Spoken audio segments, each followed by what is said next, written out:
Dinosaurs, mammoths and Neanderthals are some of the celebrities in the history book of evolution.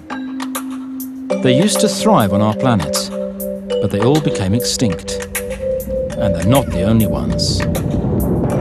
More than 99.9% of all species that have inhabited the Earth are no longer with us.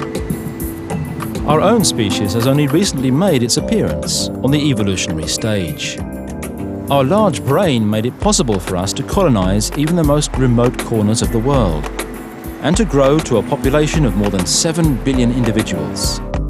Some scientists argue that it has made us all but immune from extinction. Others say we are in even greater peril than ever before. We're entering a period when the level of risk is much greater than ever before. There is a significant probability that we will fail permanently and end the human history in this century. We are doing things and are going to do things in this century that have never been done before. We are going to develop extremely powerful technologies that will enable us to manipulate and reconstruct the nature of life and get control of matter on the atomic and molecular level.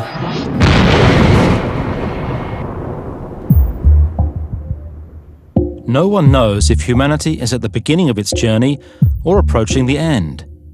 It didn't take long for popular culture to develop a special genre around this subject. Now, even scientists are taking an interest in the disasters which could bring about the end for our species. For most of human history, there really wasn't that much we could do about existential risks. But now we've reached a point where through our science we are able to understand some of the things that could threaten our existence.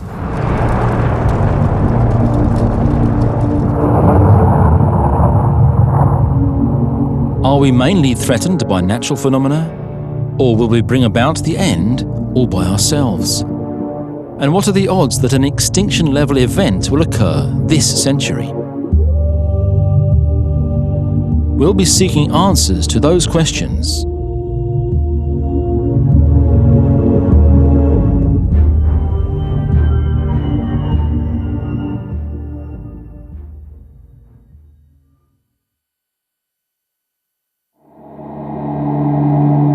Our closest star, the Sun, is a prerequisite for life on Earth. Without it, there would be no plants, animals, or humans. But the powerful physical processes which occur inside stars can also extinguish life.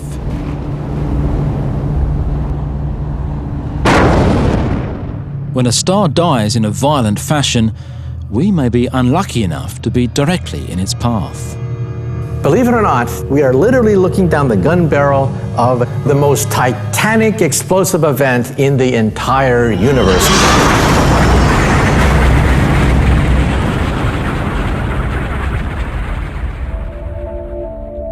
On March 19th, 2008, instruments recorded a very distant stellar phenomenon that is unparalleled in the history of astronomy. The final phase during the life of a giant star. A supernova powerful enough to produce a so-called gamma-ray burst. So here is a massive star. It collapses to form a black hole, and along the axis of rotation, energetic charged particles can go flying out at nearly the speed of light. They burst through the surface of the star, produce two oppositely directed jets, a gamma-ray burst. If a gamma-ray burst were to occur in our neighborhood, the consequences for us would be catastrophic. If that beam were to hit the Earth, first of all, it would wipe out our ozone layer, so that harmful radiation would go right to the surface of the Earth, and life itself would be endangered. One of at least 5 extinction-level events occurred on our planet 450 million years ago. More than 50% of all animal life on Earth was wiped out. According to one theory, a gamma-ray burst may have contributed to the disaster with its harmful cosmic radiation. If a gamma-ray burst devastated the Earth 450 million years ago, it may happen again. And scientists have discovered a star that is approaching the very end of its life, and that may produce an enormous gamma-ray burst at any time. This is WR104. Compared to the star that produced a gamma-ray burst in 2008, it is practically next door to us. And astronomers now know that its rotational axis is aligned within a few degrees of Earth. If WR104 were to send a gamma-ray burst towards us, it would have dire consequences for our planet. By the time the radiation hits here, it's going to be very much attenuated. But it'll be sufficient to cause disruptions in the upper atmosphere, enough to wipe out the ozone layer at the minimum. We would be subjected to dangerous levels of ultraviolet radiation, and the buildup of nitrogen compounds would result in acid rain. Crops would wither, the food chain would gradually collapse, life in the oceans would be extinguished, and so with the food chain of the Earth paralyzed, it means all life in the Earth will begin to crumble. But a gamma-ray burst isn't the only threat we would be facing from a collapsing star. What is left after the explosion, a black hole, could cause even bigger problems. A black hole is the most monstrous, the most fantastic object in the entire universe, because everything that tries to come out goes right back into the black hole. Scientists have long known about the large black holes that form the central hubs in spiral galaxies. Our own solar system orbits a black hole, in a stable orbit at a safe distance of 27,000 light-years. But the black hole that was discovered 10 years ago came as a shock to the scientific community. In 2001, we were looking at the night sky, and something was passing in front of the stars. Starlight was distorted. Something was moving in front of the stars that was invisible. We tracked it, and we find, oh my God, it's a wandering black hole. Black holes are not stationary. They actually can wander throughout the galaxy. And we began to realize there's a new threat, wandering black holes that are totally unpredictable. Scientists now believe that there are thousands of wandering black holes in our galaxy. These leftover remnants of supernovas have been hurled out in every direction throughout the Milky Way. They can collide with other black holes to be flung out in different directions. So that's what we think happened here. It was probably a collision of some sort that then drove this black hole into an orbit around the Milky Way galaxy. If a black hole were to pass through our solar system, we would be in immediate danger. If a black hole starts to get close to our solar system, we would know that the outer planets, their orbits are distorted. They begin to wobble. Once the black hole passes by Saturn, it would start to affect the Earth's orbit. It would push the Earth towards the Sun, or push us out into space. And it might devour us completely. But for that to occur, the cosmic vacuum cleaner would have to come within a measly few hundred kilometers of Earth.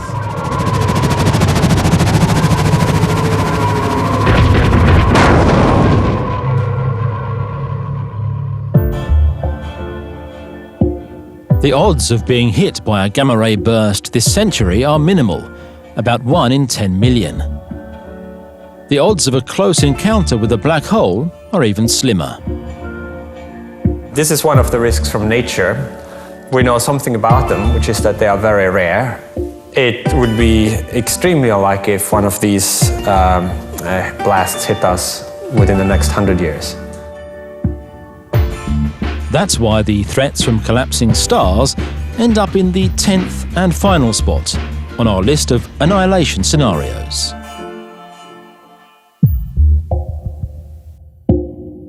The next threat on our list is a lot more likely to occur.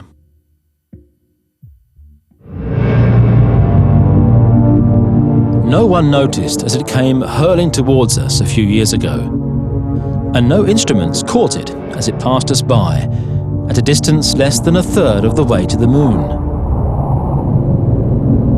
It wasn't until 3 days after the close miss that the large asteroid 2002 MN was discovered.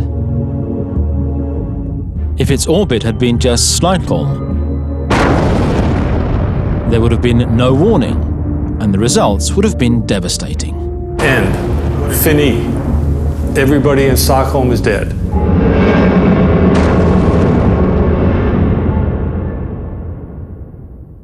We live in the middle of a shooting gallery. There are things whizzing by all the time that we are totally oblivious about. At night, if you could somehow illuminate all the objects that are drifting by the Earth, you'd be shocked. From a humble cubicle in an ordinary office landscape, millions of cosmic projectiles are being watched. Here's my office here. This is a diagram of where some of the potentially hazardous asteroids are right now. If we plot the orbits of these asteroids, now you can see that we have a lot to worry about.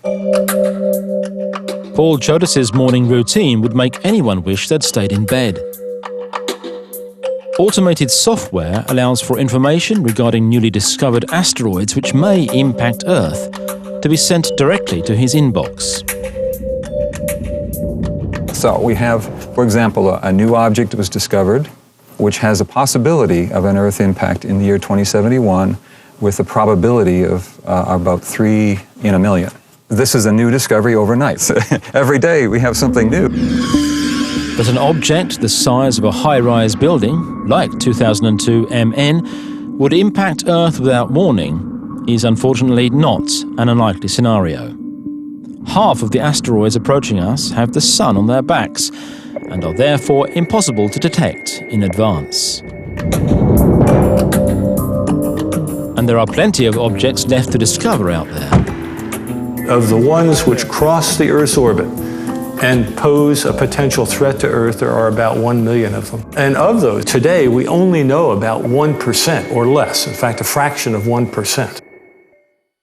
The most serious known asteroid threat right now comes from Apophis. It's a mid-size asteroid with a diameter of 270 meters. It weighs 20 million tons and could eradicate not only Stockholm, but all of Northern Europe, as it would release enough energy to match 65,000 Hiroshima bombs. Make a note in your calendar for Friday, April the 13th, 2029. That's when Apophis will pass by Earth at an altitude of only 29,000 kilometers, lower than some man-made satellites. There are several possible ways of deflecting an incoming asteroid. Given plenty of warning, the best course of action would be to use a so-called asteroid tugboat. You hover in front of it like a helicopter, okay, and you're pulling it toward you using gravity. You never touch it. If you want to slow it down, you hover behind it. And you stay the same, you stay close to it, but behind it, and you're slowing it down. And you either speed it up or slow it down to deflect it whichever direction you want it to go. Rusty Schweickart used to be an astronaut in NASA's Apollo program. He now spends his time trying to bring about a global strategy to deal with the threat from above. You may think in Sweden that the European Space Agency or NASA in the United States has a responsibility to protect the Earth from asteroid impacts. You're wrong. We have not made the necessary testing, and we haven't even done the analytic job that we should, because nobody has responsibility. But an asteroid the size of Apophis would not endanger humanity as a whole. They're going to wipe out a city or a region or a state or something of that kind.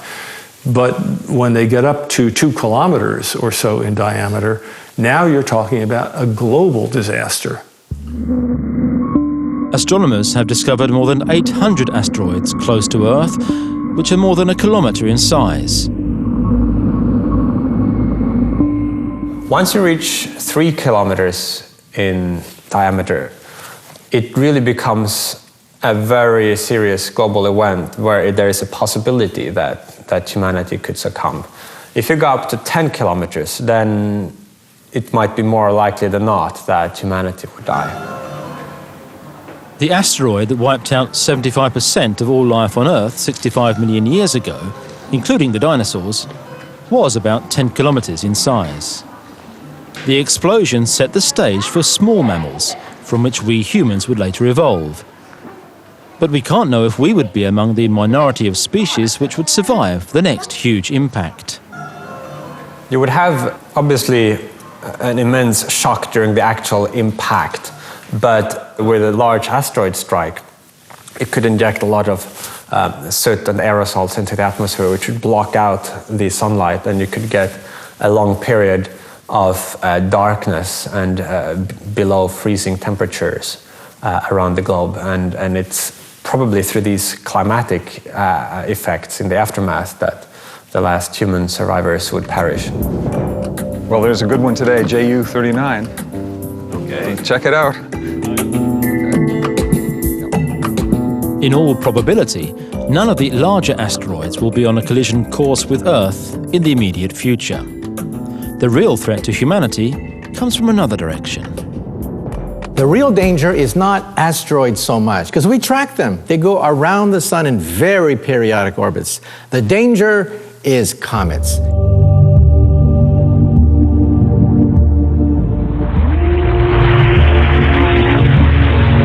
The bad news is that they travel at twice the speed, and that they can be enormous. They could be as big as Pluto. We now realize that Pluto itself is not really a planet. It's a comet, an overgrown comet. And beyond Pluto, we think there are other objects just as big as Pluto. But the really bad news is that most comets, even the large ones, are completely impossible to spot. In a worst-case scenario, a comet makes a first pass around the sun, so there's no tail. We don't see it at all. It is totally invisible. As it goes around the sun, we see this gigantic tail coming out with a comet at the front, and we have 2 weeks warning, and all we can do is cross our fingers and hope that it misses us. An asteroid with a diameter of 3 kilometers could potentially wipe out humanity. But the odds of one of these heading right for us this century are slim. And so the threat from space projectiles ends up as number 9 on our doomsday list.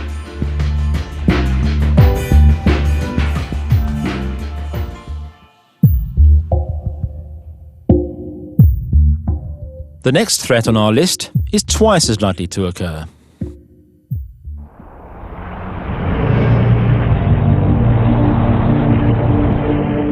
When the Earth's interior awakes, it's best to stay clear. Volcanic eruptions are the most extreme kind of event that could happen on the Earth today. The most dangerous volcanoes are so huge that people don't even realize they're standing on one. Many of the visitors don't realize they're vacationing in one of the world's largest active volcanoes. When the Earth's largest volcanoes awake, every single life form on the planet is at risk. Supervolcano eruption might be the one type of catastrophe that in our past has come closest to causing human extinction.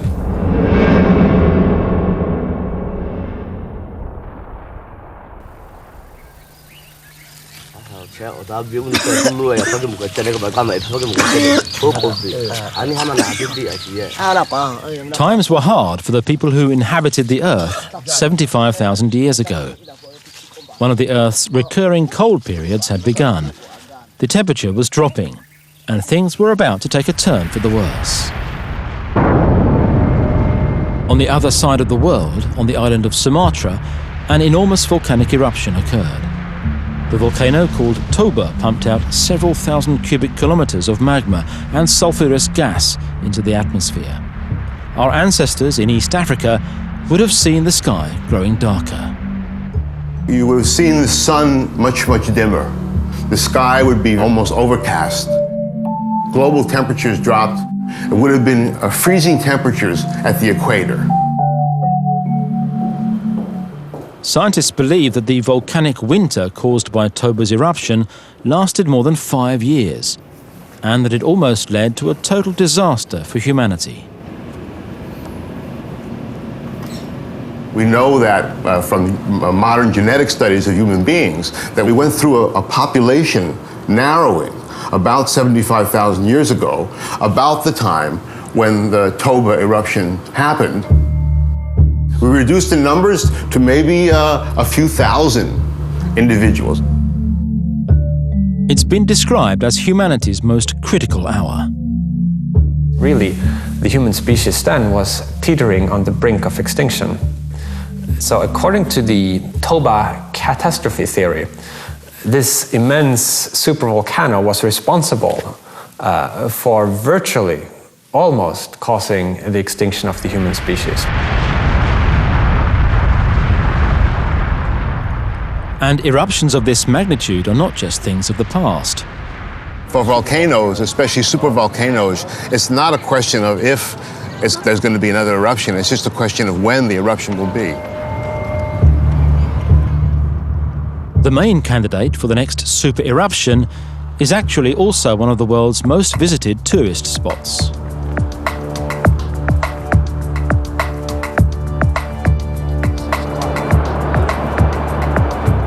Three million tourists visit Yellowstone each year to enjoy the scenery and the wildlife. But many people don't know that they're standing on the lid of one of the world's largest active volcanoes. Most people, when they think of volcanoes, they think of something blowing up and then it ejects material to the sides and it tends to form a steep, sided, conical hill. A caldera is where so much material is ejected, 1,000 cubic kilometers, such that the ground subsides into a large depression. Yellowstone's caldera is enormous, 40 kilometers wide and 80 kilometers long. And 2 kilometers down is a gigantic magma chamber, pushing up from below like an enormous pressure cooker that will explode at some point in the future. Will there be future eruptions in Yellowstone? Definitely. There is no doubt about that. Now, do we have earthquake swarms? Absolutely. Do we have ground deformation? Absolutely. Why is that not indicating a potential eruption? Because they're all in different areas. So they're not caused by this movement of molten rock in one area. Yellowstone is a supervolcano which, historically, has awoken with eerie regularity. It has a cycle of super eruptions which is fairly regular, about once every 600,000 years. The last one was a little more than 600,000 years ago. So you might say, in a sense, according to the past behavior of the volcano, that we're overdue for a volcanic eruption. When it's time for Yellowstone to erupt, cracks in the ground will open up and lava will be spewed out. First in one spot, then in several. Eventually, a ring of cracks will cause the lid to collapse and the magma chamber will explode upwards.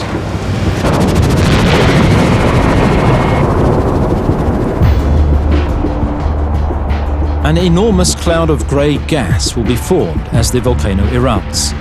This is called a pyroclastic flow, and it consists of superheated steam.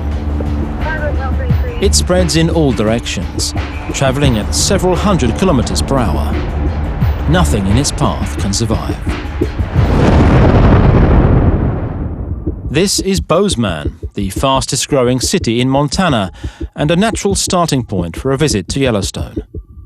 It's 100 kilometers away, but it will be eradicated by the pyroclastic flow.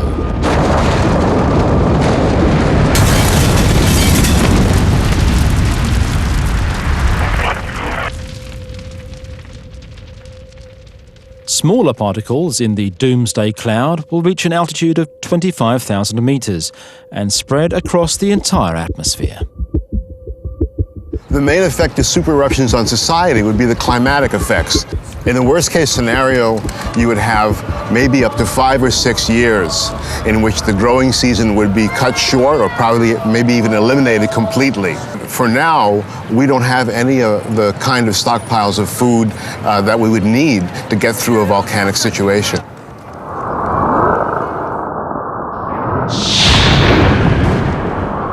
An incoming asteroid might be deflected, and diplomacy can avert a full-scale nuclear war. But there's no stopping a supervolcano. The odds of a supervolcano erupting in our lifetime are slim, maybe just 0.1 or 0.2%. And hopefully, enough of us will survive to restart civilization. But historically, supervolcanic eruptions have occurred more than twice as often as large asteroid or comet impacts. And so the threat from volcanoes ranks higher than that from space projectiles, at number 8 on our list.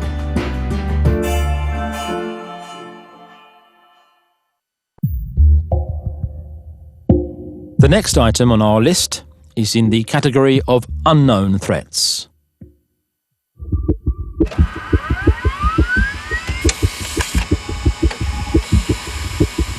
It was recorded just before midnight, one night in August 1977. A signal that caused the instruments at Ohio State University's radio telescope to spike. The signal came from a spot in the sky just east of the star constellation known as Sagittarius, 220 light-years away. The signal was so clear that the operator made what has become a famous notation on the computer printout. What made the WOW signal interesting is that the signal shape, the way the signal went up and down with time, perfectly mimicked the kind of shape you would expect from a signal coming from one spot on the sky, moving with the stars.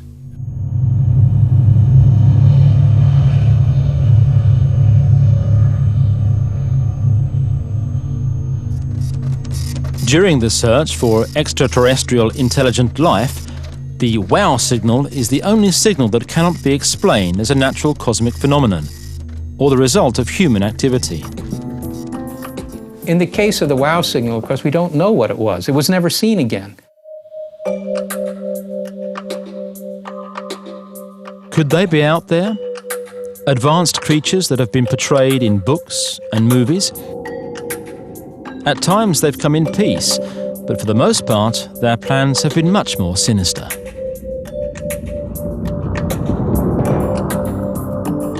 All right, here we go. This is our first exposure of the night.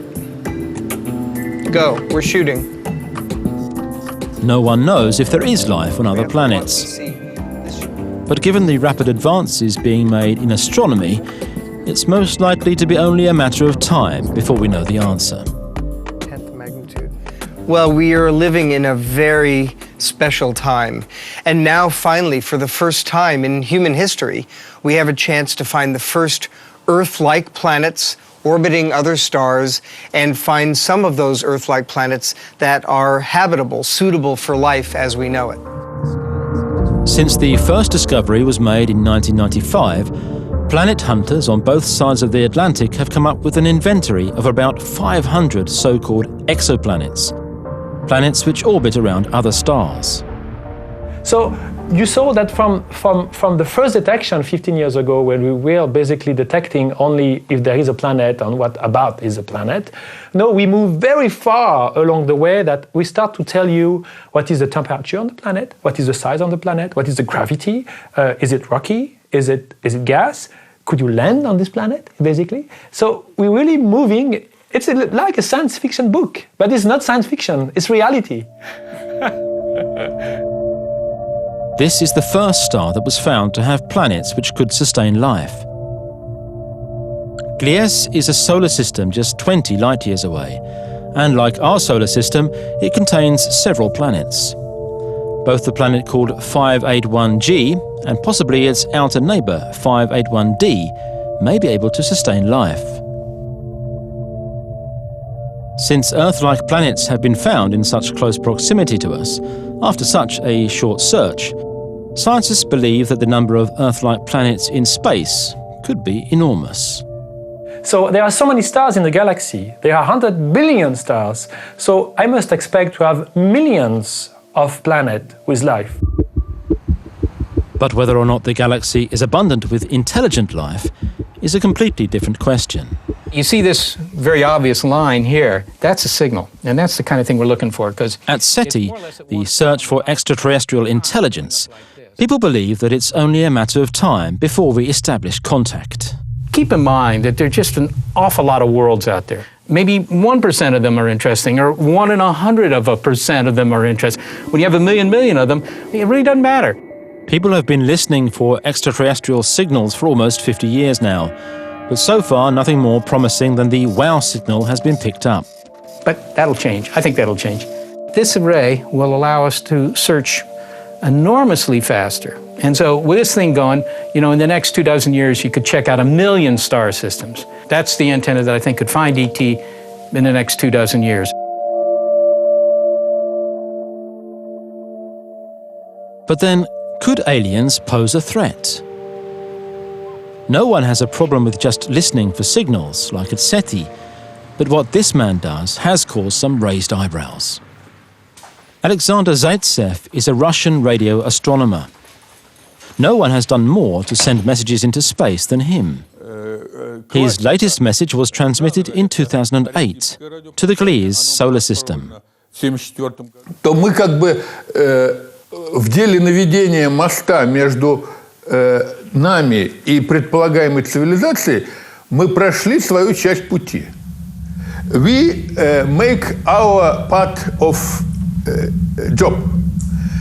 И теперь только от них зависит, от них, будут ли обнаружены наши сигналы, смогут ли они их расшифровать.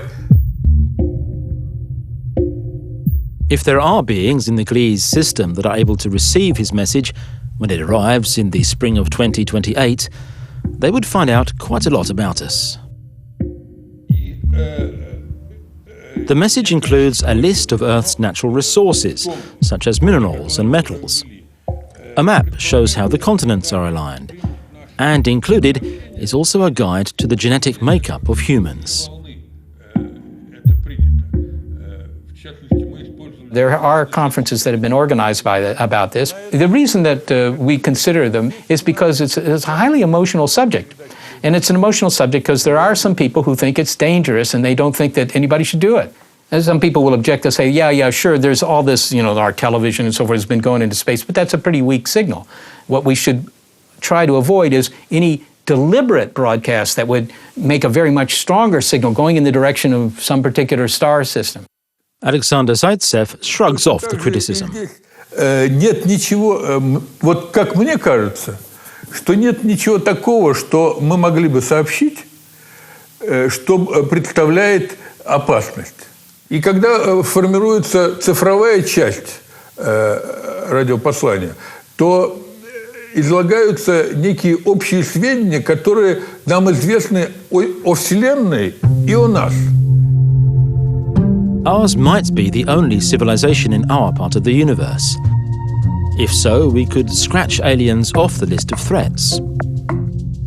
But if intelligent beings are a common occurrence, it could very well be that violence and aggressive behavior is a characteristic of aliens, just as it is with us. Then we could be in trouble. If you look at the history of humanity, every time a more technically advanced society met a less technically advanced society, it didn't work out so well for the less technically advanced. If aliens wanted to get rid of us, they would most likely be able to accomplish just that. Well, the chances that they're only 50 or 100 years or 500 years more advanced than us, just statistically, that's not very likely. It's much more likely that they're thousands or millions of years more advanced than we are. Looking down on Earth at night would make it clear where to launch an attack, if an aggressor should wish to maximize the effects.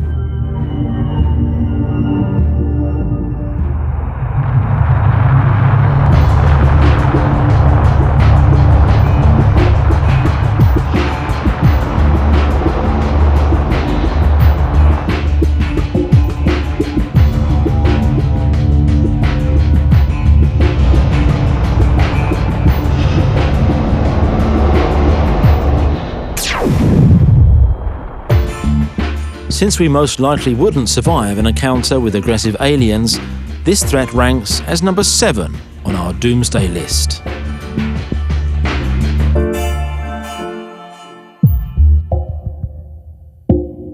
The next threat on our list is anything but unknown to us.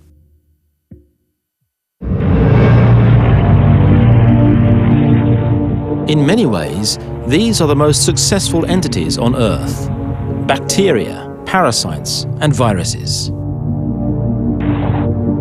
Every single animal or plant has its own virus strains. The host animal can often coexist peacefully with its inner companions, but not always. Among the global catastrophic risks, natural pandemics is up at or very near the top. They have killed us in large numbers throughout history, and they will do so again. Now, with global travel, a pandemic could spread very quickly to all parts of the globe. So our past track record of surviving these events cannot give us a 100% guarantee that these will not occur and be universally deadly in the future.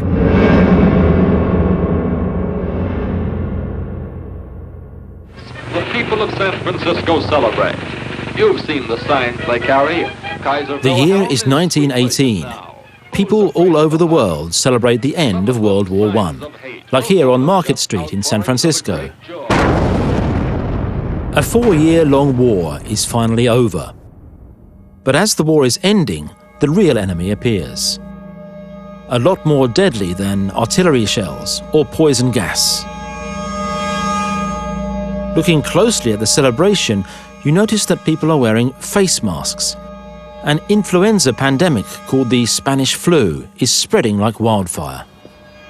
Almost half of the world's population is infected, and around 80 million people die. You will find any cemetery in Britain, you will find 1918 deaths. The final toll with the flu pandemic globally was much more than the toll from the First World War. Much, much more. Why the 1918 flu pandemic came to be so devastating is still not fully understood. Heavens, it's the biggest, in a sense, the biggest unsolved mystery of the 20th century. How could 18 billion people suddenly vanish? John Oxford believes that the almost century-old virus can teach us something about how to deal with future pandemics. So this young person, actually he died in Prague, he died in 1918 of the influenza, the Spanish influenza. That's a piece of his lung. If we can identify a gene here, or 2 genes or 3 genes, which definitely correlate with the virulence potential of the 1918 virus, I think we can apply that information directly to the current situation.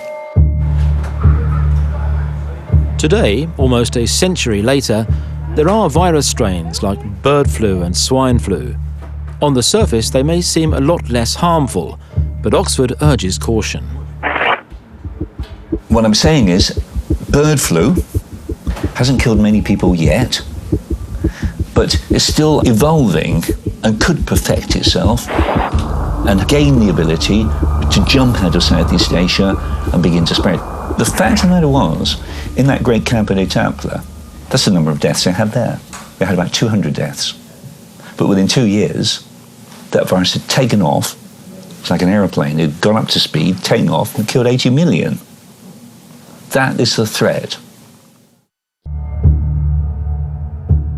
Viruses enter our cells and start replicating using the cell's own resources. The worst ones are RNA viruses. They lack a control function, and this leads to a high rate of mutation. Most mutations are not viable, but some will survive and spread.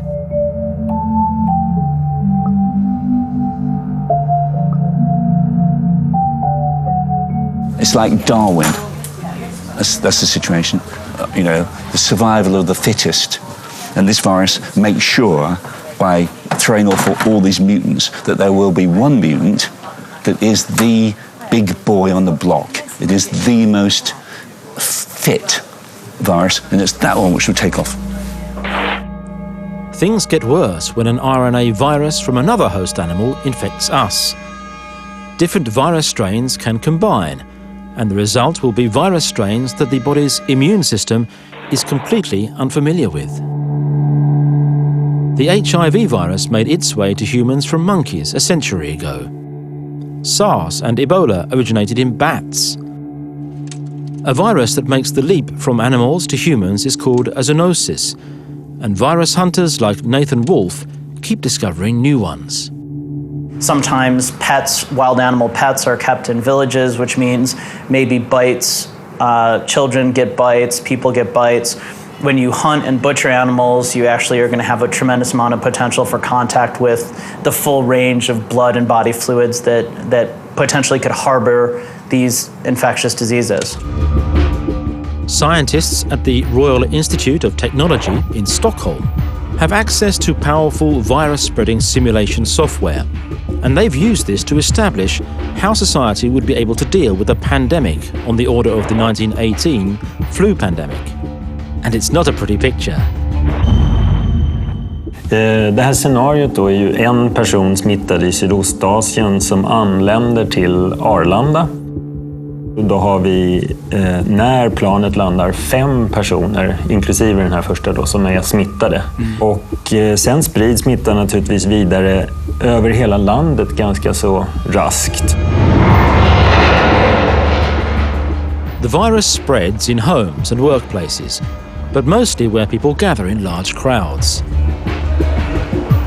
To develop and distribute a vaccine in time is impossible. Det börjar hända riktigt stora saker efter ungefär 2 månader. Så i vecka 8 har vi knappt 100 000 och i vecka 9 300 000. Och sen stiger det väldigt snabbt tills i princip hela populationen är berörd av det här. Antingen smittad eller avlidna. The simulation provides a scary picture. Almost 7 million Swedes are infected and 500,000 people die. On a global scale, 70% of the world's population would become infected, and 1 billion people would die. But could we get virus strains which have the potential to cause even more death and devastation, or even threaten our very existence?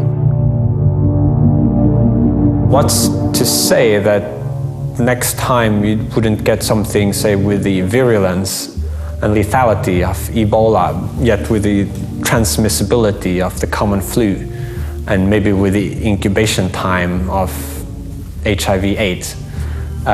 If you did get something like that, clearly the results would be very nasty indeed.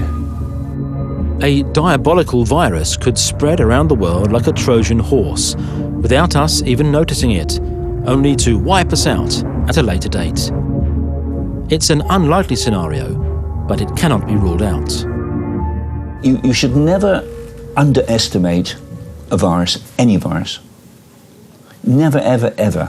There seems to be no in principle reason why nature could not do this. It might require some improbable combination of evolutionary events, but as an existential risk, I think it's probably as large or perhaps larger than any of the ones we've considered so far.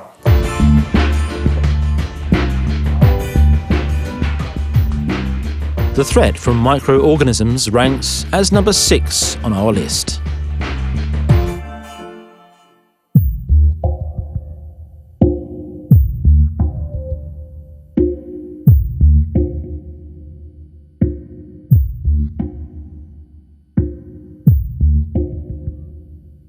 We went from tree-living monkeys to human in about 6 million years.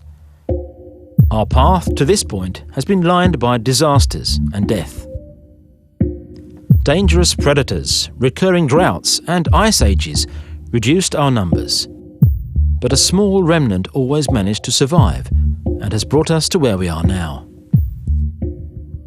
Considering that we have survived all the risks from nature for 100,000 years, it doesn't seem very likely that one of those would do us in within the next 100 years.